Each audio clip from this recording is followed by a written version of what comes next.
Hi, welcome to Ready, Spotlight, Go Live. Hi, I'm Huda. I am the head trainer for Blissful Studios. And I'm Daya, I'm the assistant producer of Blissful Studios. So we are going to be discussing topics after topics, week after week, in this amazing live sessions that we're going to have. Sometimes we will be doing the talking. Could be me, could be Daya, could be some other people on the Blissful team. But sometimes we're going to bring in mystery guests, specialists, experienced people who are going to have to share their expertise to all of you. All right, so today what are we going to talk about, Daya? So we're going to talk about what's the difference between generic and domain emails. Wow, emails. We're going to talk about emails specifically because a lot of you came forward to share with me that emails is so confusing for you. Like you don't understand a lot of the reasons behind why we need to make certain decisions when it comes to our emails. So let's kick off this conversation by first trying to understand the premise behind why emails are very, very important for you. Now, Daya, do you use emails a lot? Yes, I do. But I actually separate my email, one for personal and one for business. So at the same time, do you sign up for any do you subscribe to any like newsletters, anything like that? Yes, What I kind do. what kind do you subscribe to? Something that's more relatable. For my personal, I would usually subscribe to those that I do every day, like my hobbies, music, magazines, the trends and all. But as for Blissful, I would usually subscribe to newsletters about cameras, technology, technical stuff. All right. So I do subscribe to a lot of newsletters as well, and the newsletters are always associated to the world of training since I'm head of training, as well as some of the tools that we really like to use. That's why we can share all of these things with you. So newsletters is just one of those ways in which you can receive email. There are multiple ways in which we receive email, and on a day-to-day basis in operation, just like what Daya has mentioned just now, we use emails for us to reach out to our ideal customers, as well as for us to use emails for us to communicate within our own team. But what happens then if you choose an email that is so generic? What happens as a result of it? And that leads us to the first topic, which is Spam. so spam. What about spam that makes this so annoying for a lot of people? What do you think about it? What do you think of spam? Okay, personally, to be honest, if I were to see a generic email emailing my domain email, I would just ignore it lah, to be honest. The ones that has at gmail.com or at yahoo.com.sg at the back. Usually I would just ignore them or put it inside my spam folder. Yeah. So do you hear that?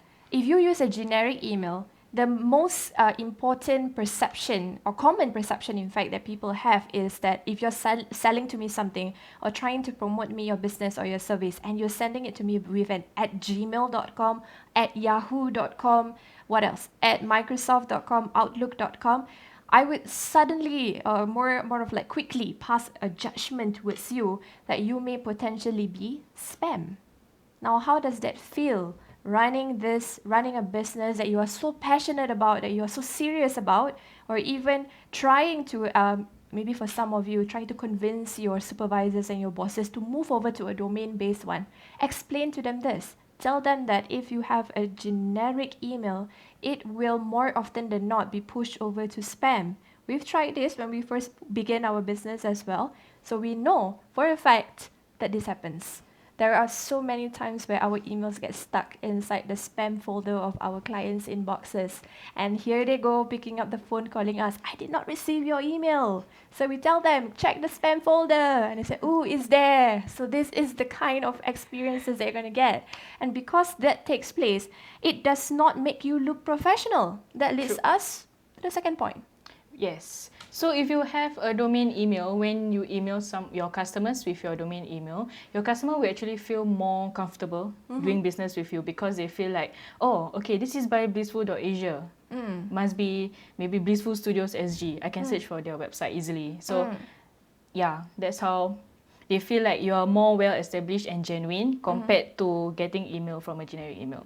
Yeah. And also at the same time, they feel that you are serious about doing your own business. So if you have the at domainname.com, goes to show that you put in that extra 15 to 25 all the way up to $30 per year to purchase a domain. Means you're serious about your business. You're not just someone who's trying to start and establish a business where you are looking and considering all aspects of like, oh, I want to cut costs. I'm going to permanently use a Gmail account. There are so many implications of it, and besides the fact that it doesn't look professional for you, it also will be difficult for you to connect your email to some service providers that you would want to use. So for example, if you are in the world of training, we have like a couple of platforms that allows you to send out your own email out through those platforms. Your email can get stuck inside their servers because they detect it as potential spam as well. So then what's the point of paying like hundreds of dollars per month for those softwares but you can't use the service? That's also why it is so important for you to make sure that you have a professional looking email address to send confidence to your potential customers, to make them trust you, and also to seem credible, right? Yes, Yeah. correct. Just to add on one more point, Mm-hmm. if you use a generic email, for security purposes, right, anyone can actually copy your own email and scam your customers. Mm-hmm. And because of that, your name will just will be in a bad shape just because of someone else, just because because you didn't like have a domain email. It's like, yeah. So that's actually kind of interesting because a lot of people who scam or like try to cheat, people like good serving people who are trying to support your brand, support your organization. These are the kind of tactics that they actually use. They take your brand name, let's say Louis Vuitton, for example, and they put Louis Vuitton 123@gmail.com. And here you are thinking like, wow, this email looks exactly like the Louis Vuitton's email. And then they tell you that there's a new promotional offer, and you just have to click on that for you to get it at for $1,000. And you know for a fact Louis Vuitton never going to charge you at $1,000. So the fact that you were scammed in that in the first place, maybe you need to question you signing up for such emails lah in the first place. Okay? Yeah, but that's the whole point, you see. Like this kind of scams actually take place. And to build that credibility and trust, just invest in that small amount of dollars every single year for you to have your own company domain. Don't get me wrong, it's not that I've tried it before. I just read it online. Yeah, she needed to put that disclaimer across. Yes. Okay, so what is the third point then, Daya? Okay, having domain emails, it helps you in terms of work management.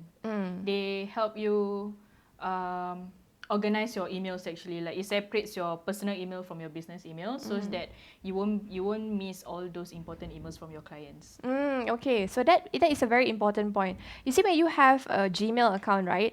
Sometimes you will receive advertisements coming in from other providers as well. So sometimes you see the like bracket ADV close bracket emails that appears onto your emails. So those at Gmail or even at yahoo.com generic emails tend to receive more of those things. And for all you know, those emails are going to take over with there's a lot more quantity of those emails that comes into your inbox, making it difficult for you to sift out between those that are really important for your business and the ones that, of course, are not relevant at all to what you are doing in your careers. True. And I think like with the help of the domain at the back, right, it actually cleans up my email. Because personally, I don't organize my emails. If you were to see my personal email, wow, KFC, McDonald's, Grab everywhere, all in one inbox. So having a domain email is actually like it won't lead you to a messy inbox lah, just for work. Yeah. Yeah, and to add on to what Diane has mentioned as well, when you have a work email and you connected it with a good service provider like Google Workspace or even Microsoft Office, it really helps a lot in you making sure that your own team members' emails are secure. So sometimes there's a way for you to force all of them to have two-factor authentication, for example. So there's no way, or more of like you minimize the risk of your account being hacked or being spammed in the first place. So these are all the kind of security measures that you can add on the back end of those email setup. The admin side of things, they have a lot of control. You can actually do a lot of this security measures for you to make sure it's secure and safe for your own organization, right?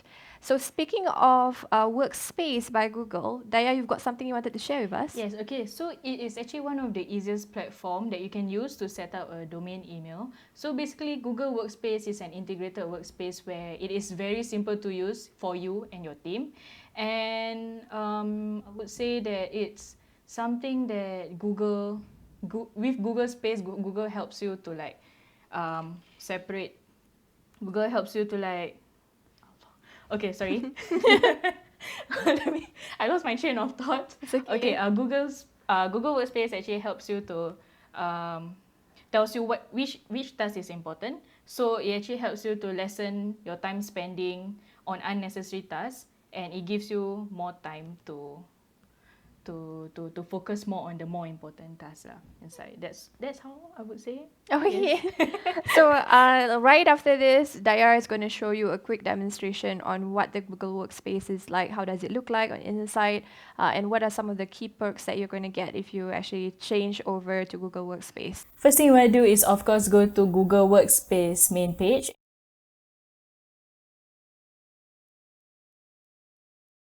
And this is how it looks like with the features that they have. So the first thing you have to do is to click the Get Started button. After you click Get Started, key in your business name and include the number of employees that you have.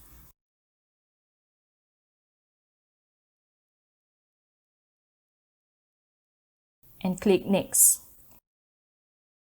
This page is actually for the admin of the Google account, but for demo, we will just put Blissful as the first name and Studios as the surname, and of course your email address.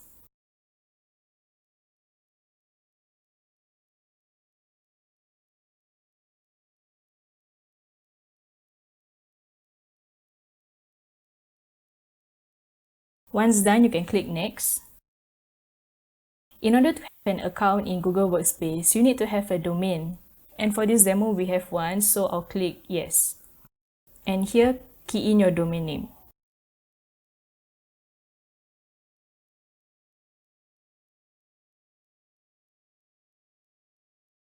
If you wish to receive occasional emails from Google, you can click OK, but in our case, we will just say no thanks. Same goes as this, we will just click no thanks also. Okay, once you are done keying in your domain and other details, you can add in your own username and password to start up with your Google Workspace account. Once done, click Agree and Continue. Alright, and you're done. Now you have a domain email. So let's click Go to Setup to go to your Google Workspace dashboard. Okay, this is how your Google Workspace dashboard looks like. There are many sections in there where you can do your different settings. But first, let's look at users. So let's click Add a user, first name. Okay, let's put John, surname Doe.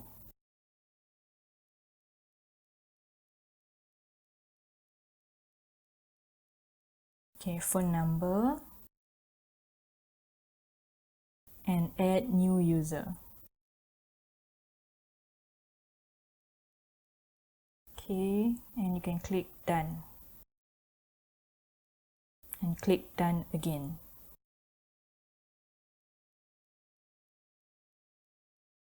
So this is how Google Workspace homepage looks like. There are many sections where you can arrange the settings accordingly. So as you can see here, there are many more sections that you can explore in this dashboard. You have 14 days free. If you choose to maintain your domain with Google Workspace, you will have to set up your billing to pay monthly for your account. And that is how you set up your domain emails using Google Workspace. Now, I know some of you who came on for this episode, you've asked me, us actually, some questions before we recorded this, before we go on live. So some of the key questions that came in were related to how can you set up a domain-based email. Now, first of all, you got to get a domain. So a domain itself is very, very easy for you to purchase. So I have a couple of places that I use myself. You can consider hover.com. So Hover.com is one of the most popular domain service providers. They have .com, they have .co, they have .net, and all those new variants of the ending extensions that they call it. So all of this quite affordable. Every year you're paying about $14, $14 to $15 for the .com, and it can range all the way up to about $40 USD per year. So that's, if you divide it by the number of months, it's actually very, very affordable. It's less than $3 a month. So, right? Maths? Yeah, correct. Yeah. So it's is it? It's around there. 48 divided by 12. Yeah, around there. Okay. So it's really affordable. Okay, so $48 per year is like maybe 10 cups of coffee. Like if you go to Starbucks, 10 cups of coffee. If you go down to the coffee shop, like 20? 20 cups of coffee? Yeah, you're going to drink 20 cups of coffee anyway. Why don't you just set aside that money for you to build your own domain? And of course, the perk of having your own domain is that you can use this domain for your own website. You use a professional looking website instead of a .googlesite.com. So it makes you look good, makes you look professional.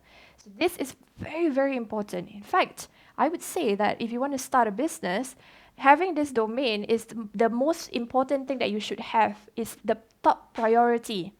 Because the domain is going to help you with creating an email, it's going to help you with creating your website, and creating a visible presence online. That is like the first few steps when starting your business, correct? Yes, and Yeah. once you're, of course, very sure that this is the brand name that you want to carry, then you can go ahead and purchase that domain. Because it's really easy to purchase anyway. You just, type in the domain name that you want. Make sure you check for spelling errors, because once you check out and it's done, you've done it already, okay? You can't go back and say, oh, I did a spelling error and this is how it's supposed to be. No, then you would have to purchase another domain.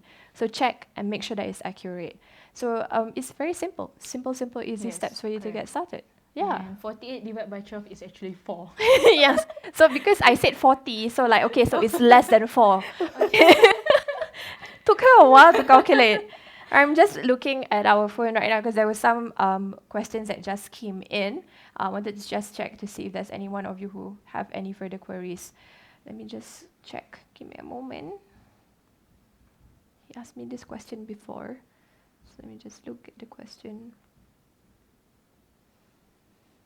Oh, yes. Another question that came in was really, really interesting because we talked just now in the beginning of the episode about newsletters, right? We talked about newsletters. So it simply means that you, as a business, you have potential of creating your own newsletters and you want to send it over to your potential clients and customers.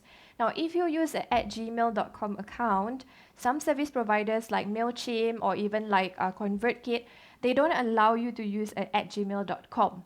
If you want to upgrade to the plan where maybe you are sending out your mailing list to 1,000 people, they make it mandatory for you to have a @domain.com kind of email address. So this is also to safeguard themselves because they are a middleman of sort.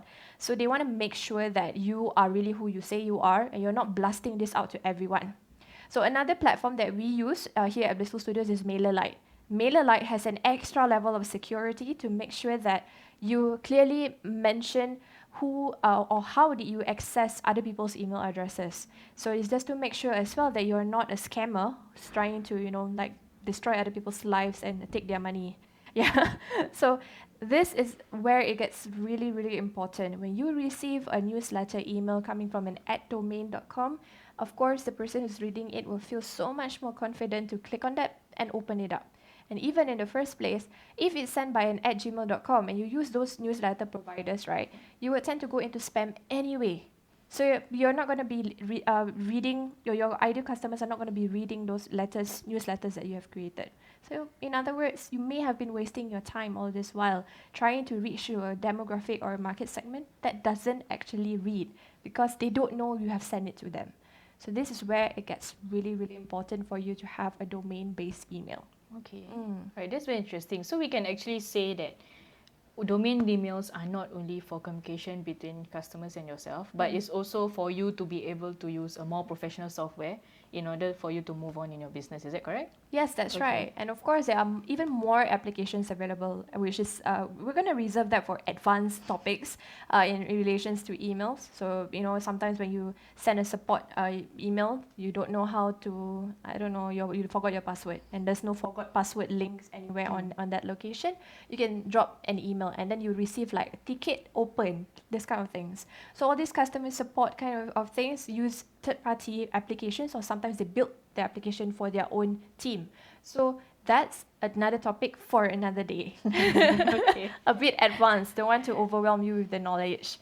Yeah. So having said all of that, how do we summarize this? Do we need or do we not need to have domain emails?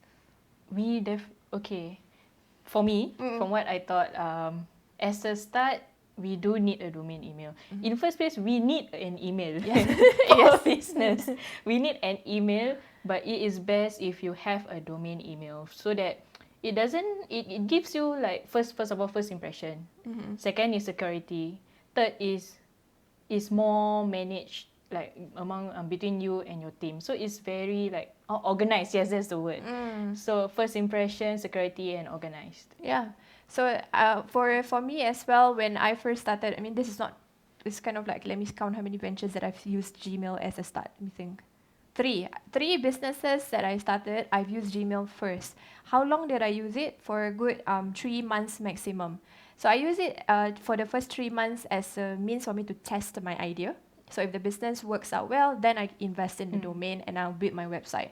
But if the business doesn't work out well, then at least it's just a Gmail. I've not paid like $50 a year for something that is not going to run properly. So that's my advice actually for those of you who are starting out and you are thinking, I don't want to invest in something that I haven't tested it out fully. You can still create a Gmail account, but set a deadline as to how long you want to use this Gmail. So it's going to also motivate you to make a decision whether your business idea or even the project idea that you have in mind is feasible enough before you invest further. Okay. Yeah. Actually, just want to add one more point. Sure. To be honest, right, before I joined Blissful, obviously I've been using my own personal email. Yeah. And then when I joined Blissful, Huda actually set up for me like daya@blissful.asia. Then I'm like, wow. So professional. So it's actually for our staff also lah. Like they have that motivation to continue working because they have their own email. So it's like, wow. Thanks for sharing. I'm glad she shared that. Yes, so it adds on to this level of being appreciated, makes you feel good, and also as an employee as well, or even as a staff member, team member, makes them feel like they really are part of the team. Yes, Yeah. correct. Yes. So let's wrap up today's topic. So how should we do this? Okay, so now that you have learned the differences between generic and domain emails, what are you guys waiting for? Go and get your own domain. Go. Okay, while her makcik style comes out, okay, I'm just going to wrap up with a summary of what we talked about. Sorry. It's okay. Anyways. I'm sure you're laughing right now, so that's fine. So anyway, the 3 things that we talked about is that having a domain-based email address will help you to eradicate spam, or more of like you yourself are not going to be seen as spam. The second thing is that having a domain name email address will make you look more professional and people will trust you. Your ideal customers will trust you and they will run to you, hopefully. So soon that's going to happen to you. And of course, the third thing that makes it completely a necessity for you is that it helps your team be more organized. Not only your team, even if you're a solopreneur yourself, it helps you feel more organized. You know that email is a work email, a business email, and it's really just for the purpose of you communicating with your ideal customers, your vendors, and even for you to receive notifications on the business-related tools that you are using. So it's clear, it's clean, you know exactly where you are going towards. So, have you learned a lot during this? Yes. Very interesting insights and yeah, it's interesting. Now she's like mellowed down because I call her makcik. I have a reputation. Okay, so in the next session, we are going to be speaking with a special guest. And this is going to be really quite interesting because we're going to take a look at a couple of things where I believe some of you may be able to benefit from, which is Eye contact. Eye contact. And when should you be using eye contact for your own videos, even when you are actually speaking to someone? Like, should you use it? Yeah, so this is going to be quite exciting. So if you enjoyed this session, you want to hit the Comment button below. sure. Okay, comment buttons below. We will also what we'll do after this is that we're going to also include the link for you to sign up for Google Workspace. Yes, correct. And I mentioned Hover as well, so I'm going to put in the link for Hover. Anything else that we mentioned in the call? Or MailerLite. I'll put in MailerLite and ConvertKit information as well, so you can actually just check out those tools that we have mentioned. And if you want to learn more about those tools, you let us know inside the comments so we can produce more videos just like this, more sessions like this. And if you like one or the other, you know, like you can vote for popularity and we'll appear more regularly. But if you're too shy to comment, just do drop us an email at click@blissfulstudios.sg. Yeah, so that's everything that we wanted to cover. Correct. Yes. And with that, bring your life to life. Stay blissful.